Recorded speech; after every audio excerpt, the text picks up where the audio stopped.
Hey there, this is Natalie, and it's time for Chapter 7 of Jobless Oblige. As always, don't forget to subscribe and ring the bell to find out when new videos are uploaded. Plus, you can also join me on my live streams, which are now every Sunday. And with that out of the way, here is Jobless Oblige Chapter 7. Chapter 7, Past Princess. We're now second years. We got good grades on our finals. I landed the top spot in combat, while Pax scored top in academics. While we each may have our weak points, if you put us together, we did exceedingly well nonetheless. Although our grades may have been good, our isolated school life continued. However, I think the reactions from our surroundings have changed a bit. I no longer sense most of the hostility directed at us from when we first enrolled. To deal with that atmosphere between them and us, we tend to mutually ignore each other. The first years didn't pay us any attention in particular. Maybe we're just used to it by now.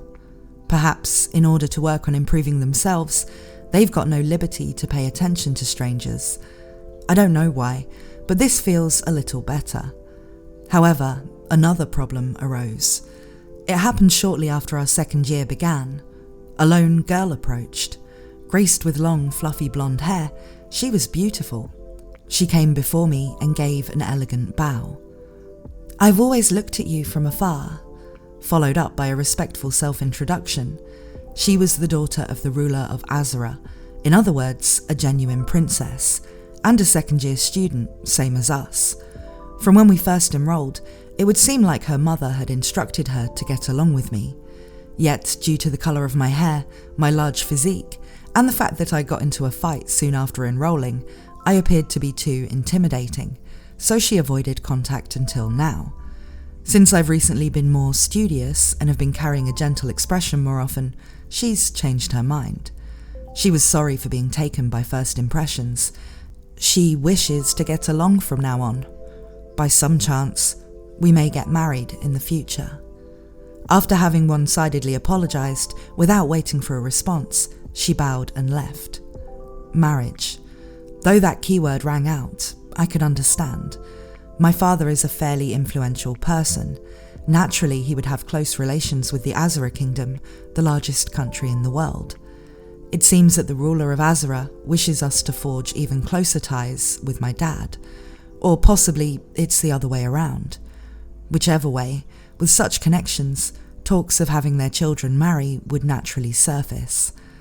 At first, the candidate was to be my older brother. My brother Ars has red hair, common to the Azura Kingdom, as well as knightly facial features like Red Mama.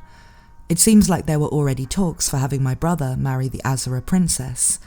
However, in the end, he'd found another partner and ended up marrying and living with her instead. Hence, those plans were cancelled. Though Dad had given permission, I remember my eldest sister Lucy denouncing, "You've betrayed Father's expectations," in rage. I wouldn't go so far as to call it betrayal, but having seen my sister's fit, I can't quite consider my brother's actions correct either. Well, putting that aside, since my brother's no good, expectations now fall to me, the second son. From a perspective of relative political power, it would be proper for my house to marry a male heir to the Azura princess. Father hasn't said anything about who's to marry or not to marry.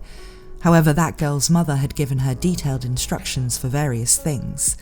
That's why she called out to me. That said, I can't help but be startled by these sudden talks of marriage. She did seem like a nice girl. While I was in that state, that's what Pax said. She needed to overlook my hair colour. That's not the essence of it. She didn't hate you because of your emerald hair. She was just scared. Was I so frightening? Yeah, when school first started, you were scary as hell, even in my eyes. Pax shrugged to show that it was just banter. Certainly, I guess I was quite scary at the start of school.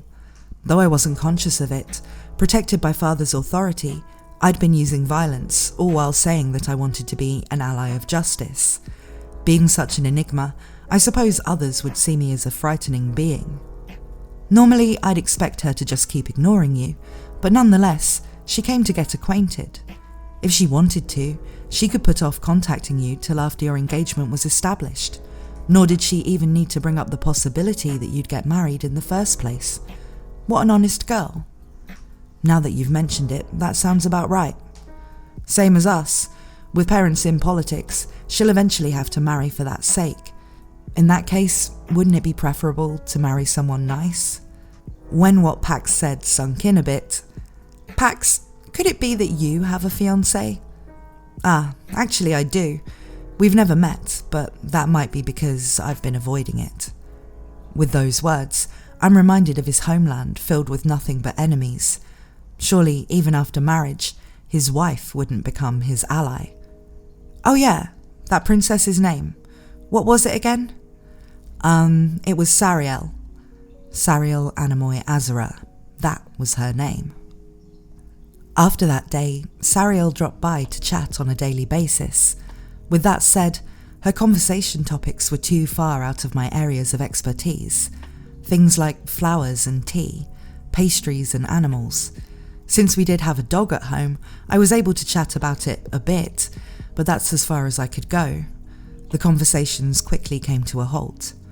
Whenever our exchange would hit a stop, Sariel would make a troubled face and depart after saying, "Well then, please excuse me." With no means of stopping her, I'd end up seeing her off.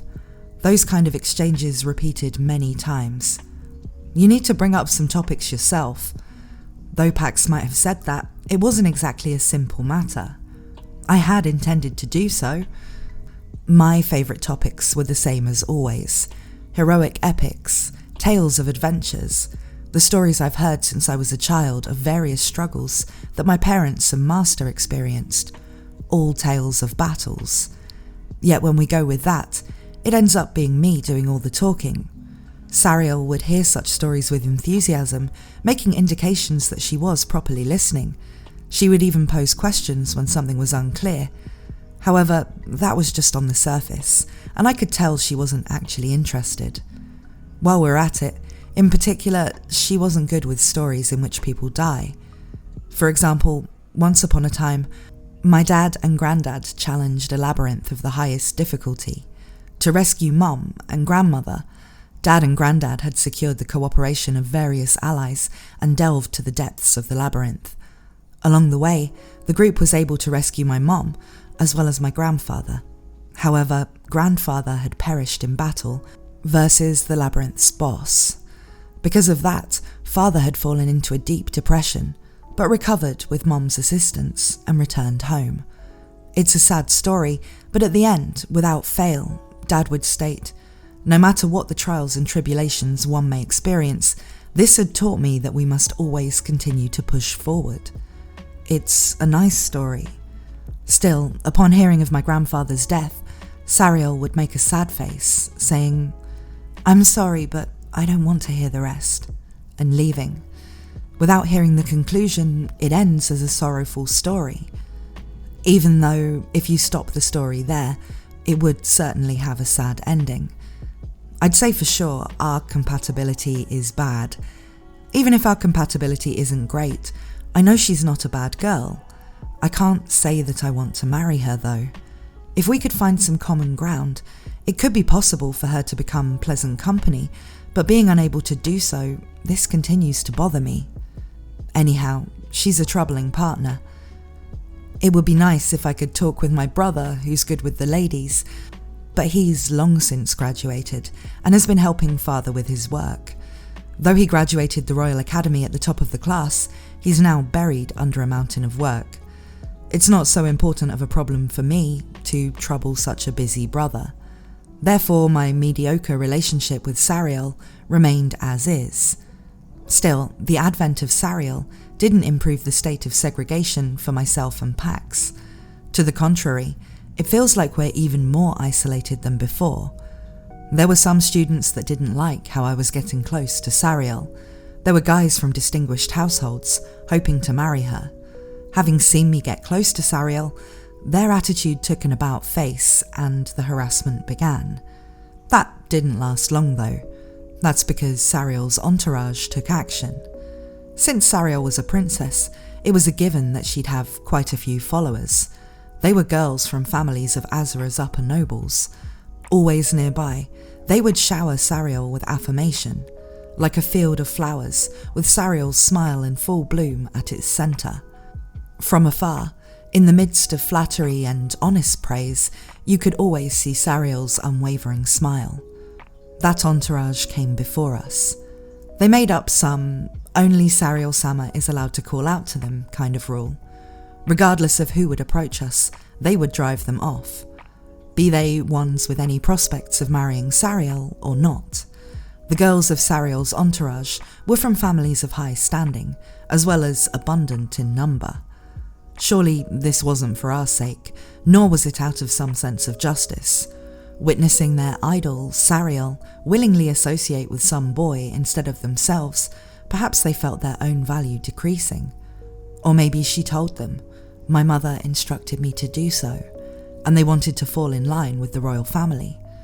Anyways, because her followers wanted to be special to Sariel, they wanted to drive off the insignificant pests crowding around her. That said, their rule became absolute. All those hostile classmates were driven away, and from then on, they don't really bother us anymore. However, we were no longer treated like we didn't exist. We began to stand out. While we were unaware, we started to draw some attention from those uninterested to start with. Those overbearing senpai from back when we were first years now turn a blind eye. The teachers seem to be treating us like some kind of tumour, as expected of the royal family's authority. I couldn't tell if it was a good thing or a bad thing, nor was I interested. Anyways, it didn't change our situation very much. Still, what was I supposed to do about my relationship with Sariel? How was I supposed to treat her? That still bothered me. Your marriage is still only in the realm of possibility, right? In that case, just treat her like a friend. Pax might have said that, but Sariel was too different from any girl I knew. I've never met such a frail, dainty girl. The closest might be my youngest sister, Chris. She likes flowers and sparkly things, and gets mad when I tell tales of battle and adventure, calling them boring. Sariel doesn't get mad though. The furthest would be my elder sister, Lara. She lives a crude and slovenly lifestyle, always playing hooky and only thinking of her next prank. Strangely, we got along just fine. If Sariel was a little more like Lara, I wouldn't be so troubled. When you look at it like that, though I may say that, my relationship with Sariel didn't seem to make any progress. Her entourage didn't want someone who's just friends talking with her, nor did she herself wish for more friends. In which case, regardless of our poor compatibility, those dull exchanges continued. Nonetheless, for Pax and I, without doubt, this character named Sariel had entered the story of our school life. The appearance of a cute girl had blossomed upon our grey school life. I may be a loner, but there's no way I'd reject some female company.